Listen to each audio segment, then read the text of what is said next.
The foundation of this classification is a generalization of the essential common elements in the psychic life of all the criminals under observation.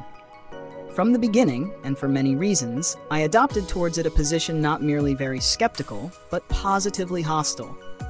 In spite of all my critical resistance, however, it grew up organically out of my accumulated experience among these criminals, until finally I could no longer doubt its correctness. Briefly stated, the generalization is that the determining factor in all crime is weakness. Of course, I do not mean by this the obvious fact that murderers, like all other criminals, with infinitesimally few and insignificant exceptions, are abnormal from the point of view of social ethics, a fact which it requires no reflections of criminal psychology to establish, since it follows from the conception of crime as an act injurious to society.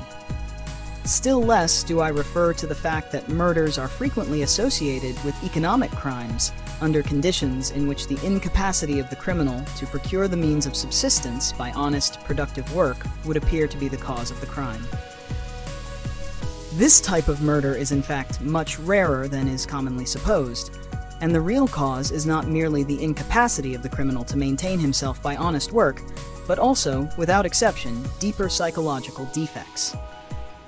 In this connection, I mean by weakness a general unfitness or incapacity for satisfying the demands which life imposes upon one and all, irrespective of social environment and other external conditions.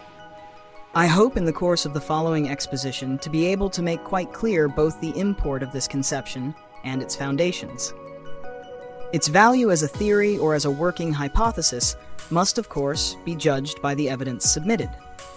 But it should be emphasized at this point that the weakness or unfitness premised in this conception is by no means always the deepest psychic reality in each individual criminal, simply because it is the deepest common to them all. On the contrary, it is quite often possible to discover the origin of the general unfitness in peculiar individual psychic defects.